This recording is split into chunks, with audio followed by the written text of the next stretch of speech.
Good evening. Today is November 10th, and this is The View with Catherine Chang. Today's topic is Taiwan's president and the KMT chairwoman. Taiwan's largest opposition party, the Kuomintang KMT, elected its new chairperson Cheng Li-wen on October 18th. Cheng campaigned on a message that Taiwanese people should be proud to say that they are Chinese. But the statement has sparked major controversy across Taiwan because more than 90% of Taiwanese people do not identify themselves as Chinese. The KMT chairperson's position directly contradicts that of Taiwan President William Lai. President Lai has reiterated that two sides of the Taiwan Strait are not subordinate to each other. Here are some points. A. President William Lai has repeatedly stated that the Republic of China, Taiwan, and the People's Republic of China are not subordinate to each other, and that Taiwan is a sovereign and independent country. B. The KMT chairperson Cheng Li-wen openly supports moving toward unification. Coincidentally, Chinese President Xi Jinping echoed that idea in his congratulatory letter to her and saying that the two sides should advance cross-strait unification.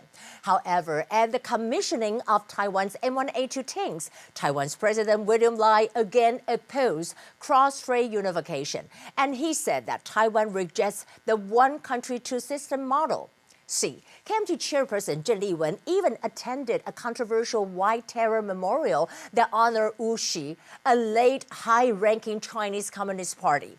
We can see over here that this is the KMT chairperson Cheng Li-wen, and this is what we see. We'll talk about the communist spy Wu Xi. We know that the Taiwan Minute Affairs Council criticized Shen and saying that it was an insult to the nation's dignity and the greatest humiliation to the countless soldiers and civilians who died because of Wu Xi.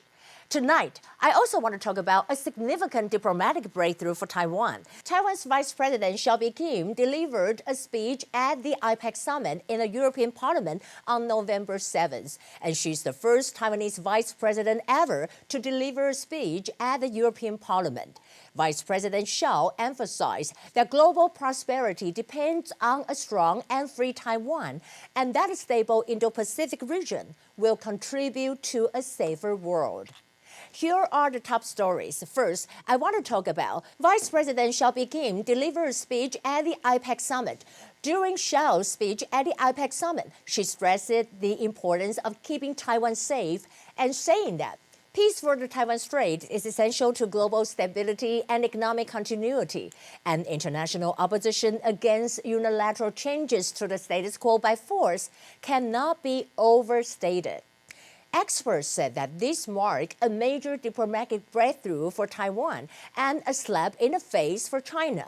Hsiao Kim thanked the European Parliament for its continued support and emphasized that Taiwan is ready to work closely with them.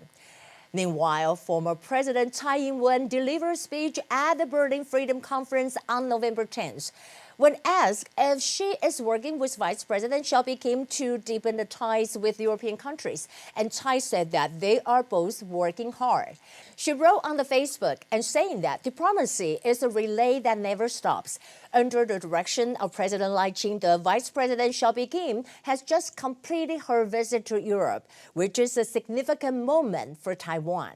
Tsai also emphasized that Taiwan will continue to stand with Europe and other like-minded partners, which echoes the conference theme of freedom and democracy. On the other hand, NVIDIA CEO Jensen Huang hopes to build headquarters in Taipei. Jensen Huang arrived in Tainan on November 7th and saying that he looks forward to build a beautiful new headquarters in Taipei. And during an interview, he said, given the rapid expansion of NVIDIA, the current office space has become too small. We need a bigger office in Taipei. At the same time, TSMC is also expected to build up to 12 new semiconductor fabs in Taiwan by 2026, driven largely by NVIDIA's soaring demand for advanced chips. Moreover, we know that the Trump-Xi summit in South Korea did not really mention Taiwan. And during an interview, U.S. President Donald Trump was asked why Taiwan wasn't brought up in the Trump-Xi summit. Trump said Xi Jinping knows the answer to that question. Well, if they ever invade Taiwan, Xi Jinping knows the consequences. However, Trump declined to disclose details of how the U.S. will respond if China ever invades Taiwan. He said he can't give away the secret. Well, in the end, I want to share with you that Typhoon Fung-wong is likely to hit Taiwan, and Typhoon Fung-wong is turning north toward Taiwan. According to the Central Weather Administration's forecast, over 80% of 14 counties and cities could be affected by the storm in the next few days. Officials say that Typhoon Fung-wong has entered the South Sea and is likely to hit Taiwan on Wednesday. I hope everyone stays safe and takes precautions. That will be the view for today. Today is Monday. I hope you all have a nice Monday. I'm Catherine Chang from Taipei, and I'll see you again.